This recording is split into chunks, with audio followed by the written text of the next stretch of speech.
Alright, time to assess the damage on the Ferrari tractor. So I will need to replace the whole front side, so lights, grills, the badge, and also a little bit of bending of the hood. Then further, appears to be a leak on the left and also on the right side of the tractor. There's a lot of caked up, oiled up dirt piling up here. Then the brakes, they have no resistance and they don't work, so I will need to fix that as well. Let's get this blackberry branch out of the way. The steering piston is leaking. I think I will redo the plate work as well, because it has a lot of rust and also it isn't finished properly. The seat is still good. Then the electricals will need attending as well. The 3-point linkage is missing at the rear, so I will need to add that as well. Tires are fine, they just need some cleaning up. And then the rims need to be redone as well. And then finally I'll show you a full in-depth maintenance of the engine. So new air filter, new oil, the hydraulics need to be topped up, new diesel filter and all that stuff.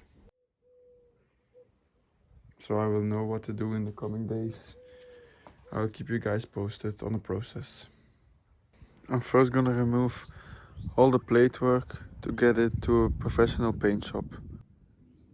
Alright, so day 2 of rebuilding this Ferrari tractor, and all the rusted plate work has been removed. So this is what I'm left with. And here you can see all the plate work ready to be sent off to the paint shop. So we have the rear fenders, the front fenders, the hood. This is kind of the dashboard unit, and then the 4 rims and tires. It's day 3 of working on the Ferrari tractor, and today I'm going to clean up this engine, remove the air filter, dent this out, change the oil, remove the filters so I can order new ones, take this piece off so it can also get repainted, all those kind of things. And if I have time left, I'm going to try to remove the steering cylinder so I can look at why it's leaking down here. Let's get cracking.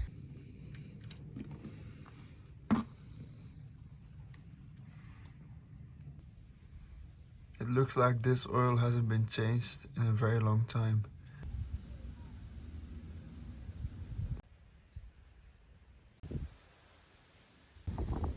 So I've taken off the inlet and the exhaust manifolds. The exhaust ports are dry, so that's a very good sign.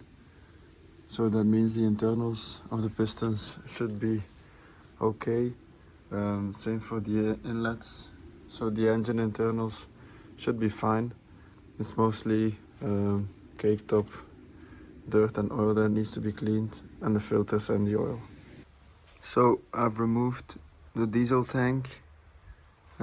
I've removed this guard piece that guides the air through the pistons. As you can see, there's a little bit of dirt that has built up together with some oil over the 40 years of running. So I will blow that out with this compressor. Update: the engine is relatively clean. I won't be spraying it in with a cover-up oil yet, because I will still have to work on other dirty parts more at the back of the tractor, and I don't want the dirt to stick on the engine.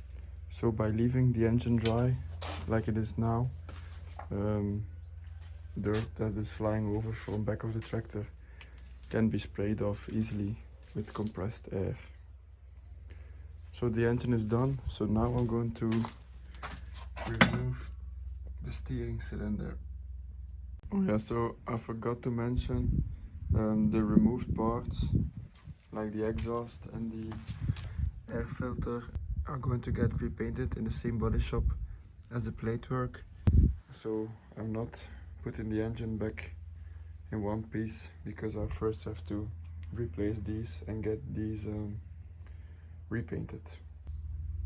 Okay, so I decoupled the cylinder.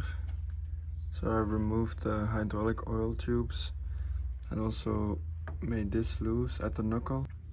But as you can see, the cylinder is welded in, so it can't be entirely removed from the front axle.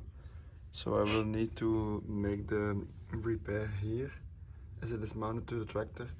And here you can already see the broken seal, so that's the reason it was leaking. So that definitely needs to be replaced. Okay, day 4. Let me start off by saying what a right mess. I will be happy when all the first dirty jobs are done on the tractor, so then I can blow and clean all the oil and dirt out and start with a new clean slate, because now it's not so nice to work. But it has no point in cleaning it up already, because as you can see there's still lots of dirt and oil left, so I will just be making the same right mess. I'm gonna pick off where I left off, so that is trying to remove this front piece of the cylinder, pulling this piece out and changing the internal seals so this won't be leaking anymore. Because as I said in the beginning of this series, I said that the left side of the axle was leaking on the right side, but I thought it was here that it was leaking on the right side, but it definitely wasn't. It's just hydraulic oil from the cylinder that has been piling up on the right side of the axle, that's why it looked so oily. So I think by just changing this seal, the right side of the axle should be fine. And then on the left side, as you can see, I will need to replace a seal probably in here to solve this leaking, because here is no steering cylinder or anything else present, so that will definitely be a leak inside of here. So today I will do the piston, then hopefully do all the biggest dirty work. Maybe if I have time left I will start removing these pieces so I can have a look at the seal right there. And then I still have work to do here, a general clean. So that will be it for the piston, a general clean. And if I have time left, I will have a look at the left side of the axle. As I'm looking at the cylinder, I've noticed this little weld spot on here. And I think that's the reason this piston is leaking, because you see a little bit of damage here. And it's the exact place the weld spot goes in.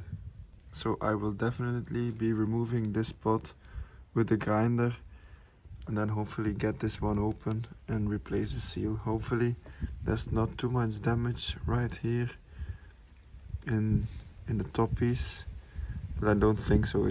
I think it has just punctured the rubber, and by replacing the seal we will be good to go.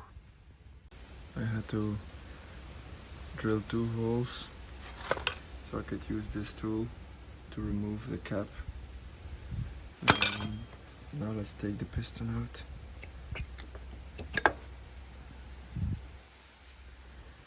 Here you go, that's the piston. So I will grind this down and then order the seals needed. Now you can see it really good. The weld spot really has eaten up the inside of that seal. Also damaged a little bit of the cap, but I think we will still be fine by just replacing the seal. There's a second seal inside, so when we change those two seals I think we will be good. And the little weld spot is grinded down, so we don't need to worry about that anymore.